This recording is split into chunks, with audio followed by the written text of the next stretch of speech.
Germán Castellani es el presidente de la Asociación de Amigos del Museo y le vamos a preguntar de qué manera la asociación acompañó el trabajo para la inauguración hoy de esta muestra Orígenes 2. ¿Cómo está, Germán? ¿Qué tal? Gracias a ustedes. Bueno, la verdad que primero orgullosos por la muestra, por el trabajo de Laura, el trabajo de Gabriela y de Patricia, que han trabajado muchísimo con Laura en esta muestra. Esta muestra surge por una iniciativa de la Asociación de Amigos del Museo.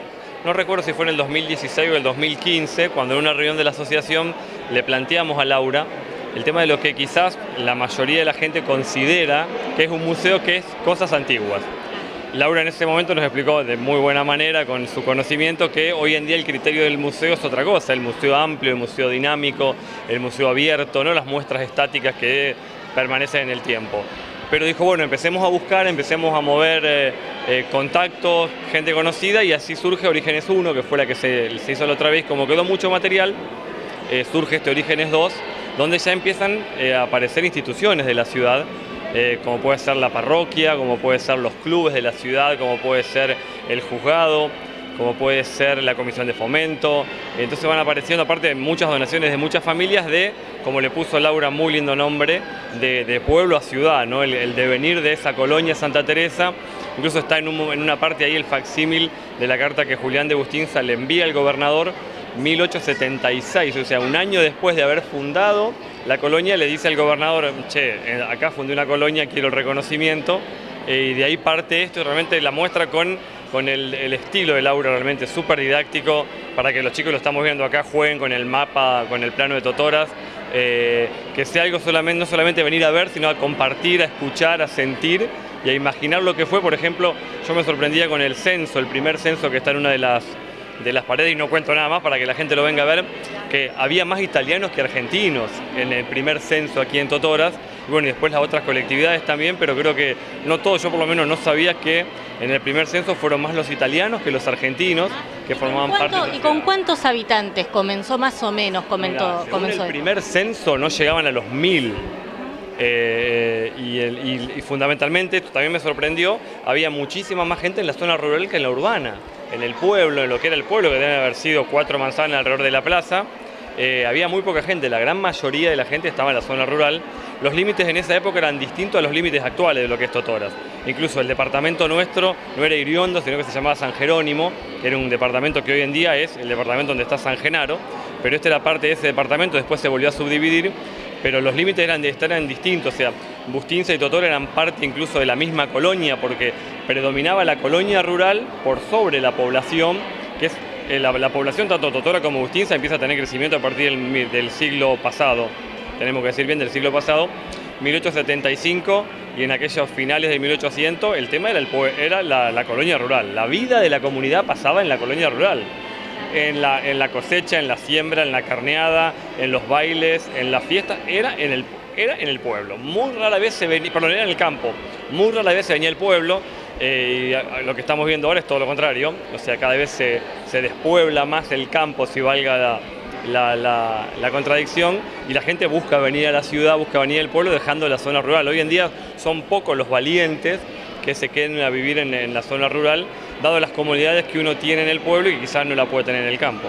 ¿Qué rol fue cumpliendo la asociación en esto del armado como un rompecabezas de la historia de la ciudad, ¿no? Porque aparecen elementos, fotos, relatos, que bueno, hay que ponerlos en su contexto. Exactamente, fundamentalmente la función de la asociación en esta muestra específicamente y en la anterior de Orígenes 1 fue buscar, preguntar. Yo conozco a la hija de, yo soy amigo del sobrino de, o doña María, yo sé que tenía cosas guardadas y no sabía qué hacer. Bueno, ese contacto de ir a hablar uno por uno, de explicarle para qué, cuál era el objetivo, que no es que nos lo queríamos quedar, sino que lo queríamos en préstamo. Por eso cada vez que las chicas fueron a buscar, hacían firmar un acta donde era un préstamo que le hacía la familia o la institución al museo para exhibirlo, y después volvía a ese lugar. Y ese boca a boca fue lo que permitió que cuando le pedíamos algo a alguien te decía: che, me parece que doña Teresa tiene la primera cuchara, como está ahí, con el que se puso la piedra fundamental de la nueva iglesia. Bueno, entonces íbamos a buscar y preguntar, y ese boca a boca, porque acá no había un registro donde decir, bueno, vamos a tal persona a pedirle tal cosa, eso lo fue haciendo la asociación.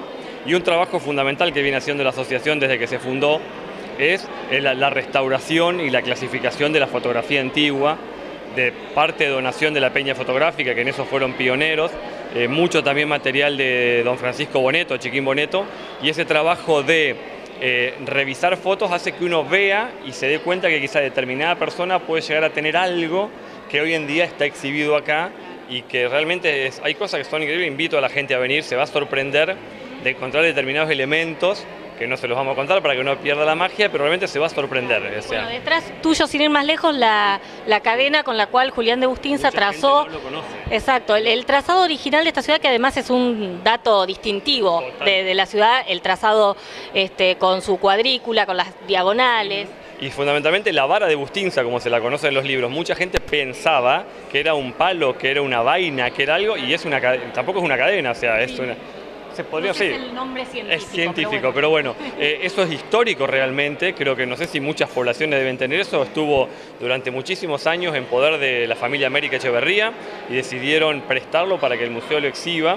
Y fue la cara de la invitación. Aquellos que recibieron la invitación, las instituciones o lo vieron en el canal, está eso y mucha gente no sabía qué era. Y recién acá la gente preguntaba qué es eso. Entonces uno le decía, con esto Bustinza midió las manzanas de la ciudad en este trazado futurista que tuvo. Ayer precisamente vino un profesional, un abogado de afuera, y me decía, che, qué parecida a La Plata que es esta ciudad. Y le hago, no, vamos a poner las cosas en su lugar.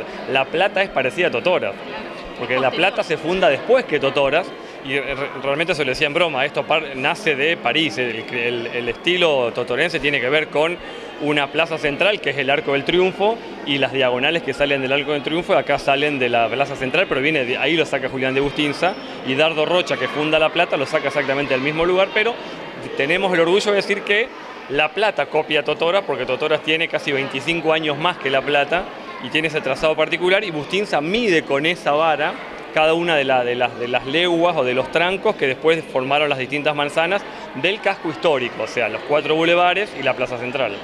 Como decía Germán, un trabajo de años para llegar a esto. Bueno, en todo este trabajo, además de este hallazgo que es realmente importante, ¿qué otra cosa, qué otro elemento, qué otro relato, otra foto te llamó la atención como para destacar, que decís, qué hallazgo? A mí me llamó la atención dos cosas. Uno, la cuchara en la que se puso la piedra fundamental de la Iglesia Nueva, que eso estamos hablando 1934, si mal no recuerdo.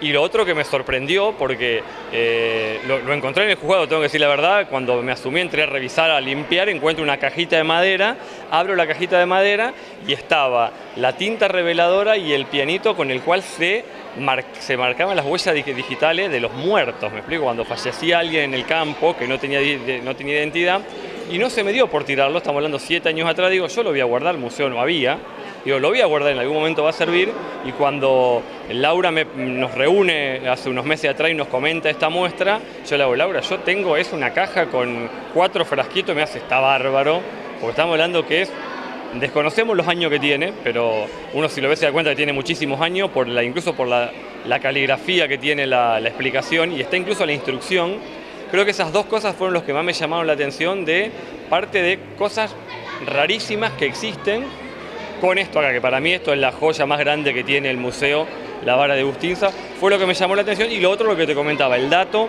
de que en el primer censo que se hizo en Totoras, en aquella colonia Santa Teresa, había más italianos que argentinos y muy pocos españoles, que eso también me llamó la atención, porque uno siempre piensa que las dos colonias fuertes del comienzo fueron parejas. Es evidente que la colonia española vino mucho después, quizás creo que tiene que ver mucho con el tema de la guerra, la Primera Guerra Mundial, y después el tema de la Guerra Civil en España en el 30, que hizo que muchísima gente venga a esta parte, pero en el primer censo, ya a fines de 1800, muchísimos, por ejemplo, en la zona urbana había casi 4 veces más de italianos que de españoles, y en el total muchísimos más.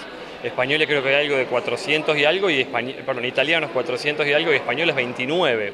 Esas son las 4 cosas que me llamaron la atención de lo poco que estuve viendo, y realmente yo siempre valoro muchísimo la originalidad con la que Laura plantea las muestras. Todas las muestras que tiene Laura tienen un toque especial y hacen que uno no recorra cosas viejas, sino que uno se meta en la historia y trate de imaginarse cómo ese objeto o ese dato fue parte de la historia de esta ciudad 100, 150 años atrás. Realmente eso es maravilloso y es trabajo de Laura, que es una calidad que tiene innata y que realmente es un orgullo que sea totorense, porque creo que eso es lo lindo. Debe haber mucha gente capacitada, pero que Laura, que esté con nosotros y sea de acá, creo que lo vive de otra manera y eso es lo importante. Queda hecha la invitación, que vengan a visitarla. No se la pierdan, en serio, chicos y grandes, porque no contamos más y a veces la gente dice, no, un museo, un bodrio. Vengan a verlo porque no es lo que uno cree ver cosas viejas, no va a haber cosas viejas. Va a ver la historia de la ciudad a fines del 1800 y los primeros años del 1900, vengan que realmente vale la pena recorrerlo.